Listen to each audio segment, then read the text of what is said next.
स्वागत है सक्सेस की 98 में। और अगर आप हमारे चैनल पर नए हैं तो चैनल को सब्सक्राइब करना बिल्कुल मत भूलिएगा। और दूसरी बात, आज आईएपीएस क्लर्क प्री का एग्जाम था, तो मैंने इससे पहले जो आज के हर शिफ्ट में तीन पजल आ रहे हैं हर शिफ्ट में, तो एक पजल मैं इससे पहले एक वीडियो में करा चुका हूं जो था सर्कुलर, और अब दिखाता हूं लीनियर और फ्लोर दोनों एक वीडियो में ही। तो इसको अच्छे से देखिएगा कि किस स्टैंडर्ड के पजल आपके एग्जाम में प्री में आ रहे हैं। मैंने प्रैक्टिस के लिए भी पहले दिया था पजल 15-20, सारे पजल उसके अंदर से ही आ रहे हैं। ऐसा नहीं है कि आप कोई बच्चे नहीं कर सकते, हर बच्चे की एबिलिटी है इस पजल को करने का, लेकिन जो बच्चा 3-2 मिनट में पजल कर ले रहा है वही अटेम्प्ट कर पा रहा है 70+। और 70+ अटेम्प्ट करना बहुत जरूरी है, बिकॉज सारे बच्चों के रिव्यू देख ही रहे होंगे आप लोग, अगर आपका एग्जाम है आज या फिर कल, ठीक है। तो इस पजल को आप लोग अच्छे से देखिएगा कैसा स्टैंडर्ड का पजल आपके एग्जाम में बन रहा है। सरकारी नौकरी की तैयारी के लिए YouTube के ऊपर हमारे चैनल सक्सेस की 98 को सब्सक्राइब कीजिए और दबाइए इस बेल के आइकन को, ताकि आपको लेटेस्ट वीडियो सबसे पहले देखने को मिले, वो भी बिल्कुल फ्री में। तो देखो, मैं आपको पहले दिखाता हूं लीनियर पजल। ये पजल है हमारे पास, ये पजल आपके एग्जाम में ये बन रहा था, आज का ही पजल है, ठीक है। तो इस पजल को आप लोग अच्छे से देखना, पजल बिल्कुल 2 से 3 मिनट में आप ये पजल कर लोगे, हर एक बच्चा कर लेगा। देखो क्या दिया गया है, ABCDEFGH 8 पर्सन है, sitting in a line, some facing north and some facing south. कुछ पर्सन नॉर्थ फेसिंग कर रहे हैं, कुछ पर्सन साउथ फेसिंग कर रहे हैं, ठीक है। तो लेकिन आपको ये तो पता है ना कि टोटल 8 पर्सन है, तो आप ये लिख सकते हैं कि 1 2 3 4 5 6 7 और 8, इतना तो लिख सकते हैं। अब देखो, इतना लिखने के बाद क्या बोल रहा है, only 2 person, only 2 people sit to the right of A, only 2 people sit to the right of A, और जो A फेसिंग कर रहा है नॉर्थ फेसिंग कर रहा है, तो नॉर्थ के राइट में सिर्फ 2 पर्सन है। तो अगर मैं ऊपर वाले कंडीशन की बात करूं तो हमारा A यहां बैठेगा, तभी तो A का राइट इधर होगा, क्योंकि A क्या फेसिंग कर रहा है, A फेसिंग कर रहा है, नॉर्थ फेसिंग कर रहा है। अब एक कंडीशन और ले लो कि A क्या फेसिंग कर रहा है, A तो फेसिंग कर रहा है नॉर्थ, नीचे वाले केस में भी, तभी तो इसके राइट में 2 पर्सन है। ये तो फिक्स्ड है ना कि दोनों केस में जो ए है हमारा नीचे ही आएगा। अब क्या बोल रहा है, B seat third to the left of A, बोल रहा है B seat third to the left of A. अब लेफ्ट कहां होगा, ए का इस साइड, यानी 1 2 3, यानी 3 नंबर वाले पे यहां पर कौन आएगा, यहां पर आएगा हमारा बी, और इस केस में भी जो बी है वो 3 नंबर पे ही आएगा, ठीक है। लेकिन बी का क्या डायरेक्शन है ये हमें अभी तक क्लियर नहीं है, ठीक है। फिर क्या बोल रहा है, only 1 person sit between B and F, B और एफ के बीच में सिर्फ एक पर्सन बैठे हुए हैं। तो ऊपर वाले अगर मैं केस को पकड़ता हूं कि बी और एफ के बीच में सिर्फ एक पर्सन बैठे हुए हैं, ठीक है, तो हमारा एफ कहां होगा, ऊपर वाले केस में एफ यहां हो सकता है। अब नीचे वाले केस में एफ कहां होगा, एंड में, ठीक है। उम्मीद करते हैं आप सभी को समझ में आ रहा होगा, ठीक है। फिर क्या बोल रहा है आगे लाइन में, F seat to the immediate right of E, जो एफ है वो इमीडिएट राइट ऑफ ई है। तो ऊपर वाले केस में 4 नंबर पे तो ई आएगा ना, 100% है, 4 नंबर पे कौन आएगा, ई आएगा।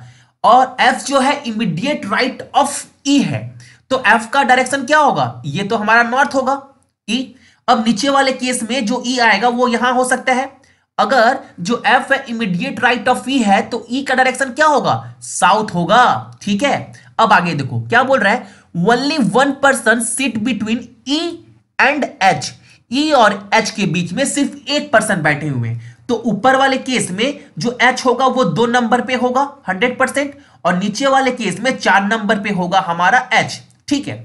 अब आगे देखो, आपको both the immediate neighbour of B face the same direction, जो बी के इमीडिएट नेबर है उनका डायरेक्शन सेम है। अगर ऊपर वाले केस में एक जो डायरेक्शन है नेबर है बी का, वो ई है, वो नॉर्थ फेसिंग कर रहा है, तो एच बी क्या फेसिंग करेगा, एच बी हमारा फेसिंग करेगा नॉर्थ, ठीक है। अब नीचे वाले केस में देखो, ई फेसिंग कर रहा है साउथ, तो एच क्या फेसिंग करेगा, ये भी फेसिंग करेगा हमारा साउथ, ठीक है। अब आगे आपको क्या बोला है, C seat third to the left of F, जो सी है वो third to the left of F है। ऊपर वाले केस में देखो 1 2 3, तो इधर तो एफ का नहीं आएगा नहीं आएगा ना सी, तो 100% एफ का सी इधर आएगा। तो 1 2 3 यानी 8 नंबर वाले पोजीशन पे कौन होगा, हमारा सी होगा। एफ के third to the left of C है, और एफ का अगर लेफ्ट इधर हो रहा है तो यानी कि जो एफ है वो फेसिंग कर रहा है हमारा साउथ।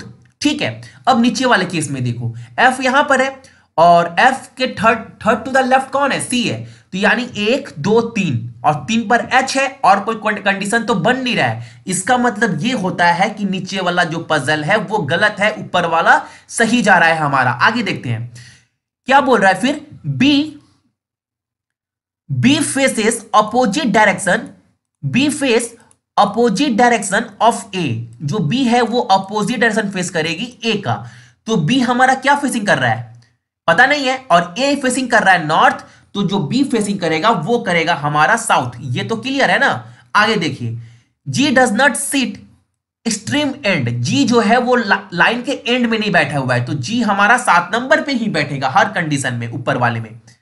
अब लास्ट में कौन बैठेगा, यहां पर बैठेगा हमारा डी। ठीक है, उसके बाद क्या बोला है, D and E face same direction. D और जो ई है उनका डायरेक्शन जो है सेम है। तो ई जो फेसिंग कर रहा है हमारा नॉर्थ फेसिंग कर रहा है, तो डी भी क्या फेसिंग करेगा, डी भी हमारा फेसिंग करेगा नॉर्थ।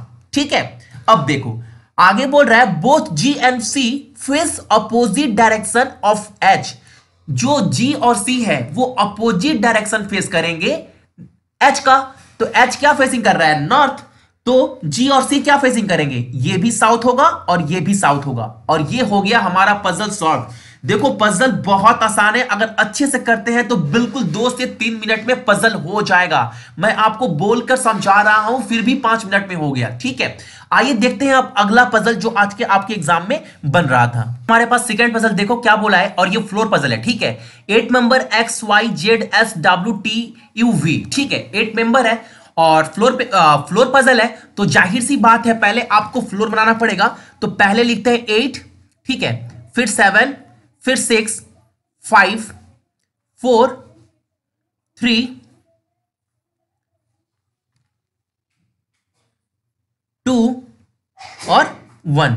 ठीक है, ये हो गया टोटल 8 फ्लोर। अब क्या बोल रहा है, एक्स देखो क्या बोल रहा है एक्स ऑड नंबर फ्लोर। जो एक्स है वो हमारा ऑड नंबर फ्लोर पे रहेगा, लेकिन एक्सेप्ट 3। ठीक है, यानी एक्स ऑड नंबर फ्लोर पे रहेगा लेकिन एक्सेप्ट 3 नंबर फ्लोर को छोड़कर, यानी इस फ्लोर पर तो एक्स आ नहीं सकता। ठीक है, अब देखो क्या बोला है नेक्स्ट लाइन में, Z live immediately below of x. जो जेड है वो एक्स के जस्ट बिलो पे रहेगा। तो देखो बोल क्या रहा है कि पहले हमारा एक्स आएगा और एक्स के जस्ट नीचे कौन होगा, जेड होगा। ठीक है, तो एक चीज आप अनुमान लगाओ कि अगर एक नंबर भी हमारा ऑड नंबर फ्लोर है, अगर एक नंबर पे मैं एक्स पुट करता हूं तो एक्स के नीचे जेड आएगा, लेकिन जो फर्स्ट फ्लोर है वो एक्स है तो उसके नीचे तो जेड आ नहीं सकता, यानी कि यहां पर भी हमारा एक्स नहीं होगा। ठीक है, यहां पर भी नहीं होगा, यहां पर भी नहीं होगा।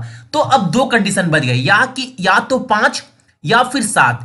तो चलो पहले वाले कंडीशन में पुट करते हैं कि हमारा 5 नंबर पे कौन है, एक्स है, ये तो फिक्स्ड है, और एक्स के नीचे कौन है, जेड। तो जेड यहां पुट कर सकते हैं। और एक कंडीशन है कि 7 नंबर पर भी तो एक्स आ सकता है ना, क्योंकि ये भी ऑड नंबर है। तो यहां पर एक्स और एक्स के जस्ट नीचे जेड, यानी 6 नंबर वाले फ्लोर में। ठीक है, अब आगे आपको क्या बोला है, more than 2 member live between Z and Y. Z और वाई के बीच में 2 पर्सन से ज्यादा है, यानी कम से कम 3 पर्सन तो होने ही चाहिए। ठीक है, अब पहले वाले अगर कंडीशन को पकड़ूं तो देखो ऊपर में तो वाई आ नहीं सकता। क्यों, क्योंकि अगर ऊपर में वाई करते हैं ऊपर में वाई आ सकता है बिकॉज जेड और वाई 1 2 3, तो 3 फ्लोर हो गए, तो 8 नंबर पे वाई आ सकता है, लेकिन नीचे वाले फ्लोर में वाई नहीं आ सकता क्योंकि 3 1 3, तो 3 तो यही फ्लोर हो गए, तो वाई कहां जाएगा। तो पहले वाले केस में वाई कहां पर आएगा, हमारा वाई जो आएगा वो यहां पर होगा। ठीक है, अब इस केस में देखो, इस केस में क्या बोला है आपको कि जो जेड है और वाई के बीच में 2 पर्सन से ज्यादा है, लेकिन इस केस में वाई कहां आ सकता है, 1 2 3, या तो 2 नंबर पे या 1 नंबर पे, दोनों में से एक कंडीशन में तो वाई आएगा ही आएगा। अब आगे आपको क्या बोला है, as per the as per the number of person live above Y is same as number of person live below S. यानी वाई के अबव जितने पर्सन रहेंगे उतने ही पर्सन एस के बिलो भी रहेंगे। यानी अगर वाई के अबव 5 पर्सन है तो एस के बिलो भी 5 पर्सन होने चाहिए, ये बोल रहा है। आगे और क्या बोला है, W live one of the floor above U but one of the floor below V. और एक लाइन मिसिंग है, दोनों में क्या होगा, इमीडिएटली होगा। तो ये आप मेंशन कर लेना कि दोनों में जो है इमीडिएटली होगा, ठीक है। जैसे W live one of the floor immediately above U but one of the floor immediately below we.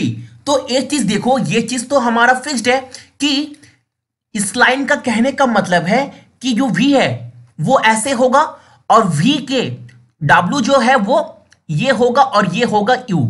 ये तो फिक्स्ड है ना, क्योंकि आपको बोल दिया गया है जो डब्ल्यू है one of the floor above you, W जो है one of the floor immediately above you, यानी यू से ऊपर डब्ल्यू होगा लेकिन वी के जस्ट नीचे डब्ल्यू होगा। यानी 3 फ्लोर हमें चाहिए जो बिल्कुल ऐसे आए, यानी पूरे लाइन से, ठीक है।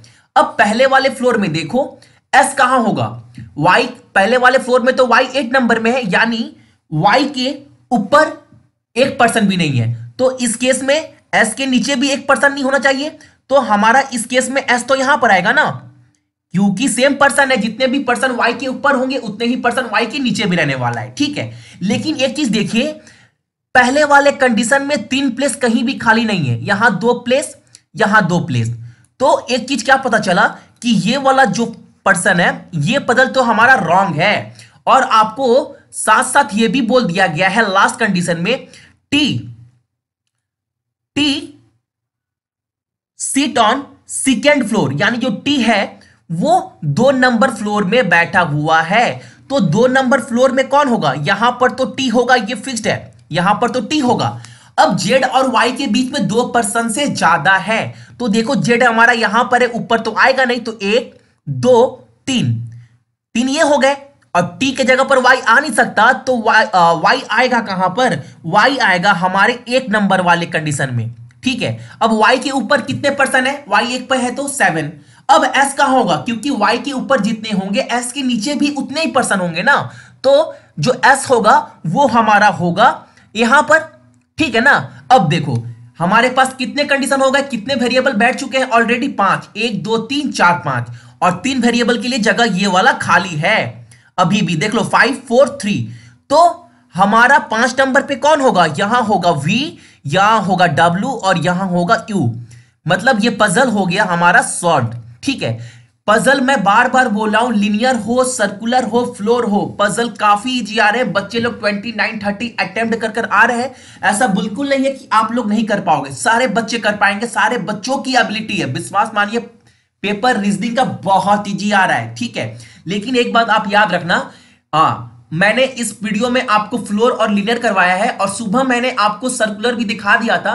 मेन टारगेट था ये वीडियो ये कराने का कि आपको बताना कि किस स्टैंडर्ड के पजल आपके प्री के एग्जाम में बन रहे हैं। और हर शिफ्ट पे पैटर्न मोर और लेस सेम ही था, जो आपको आईबीपीएस पीओ प्री के एग्जाम में मिल रहा था कि हर शिफ्ट में पैटर्न चेंज हो रहा था, जो कि आज नहीं हो रहा था। तो पेपर के स्टैंडर्ड, पजल के स्टैंडर्ड आप एक बार अच्छे से देख कर जरूर जाइए कल एग्जाम देने से पहले, ठीक है। सो आज के लिए आप सभी को थैंक यू।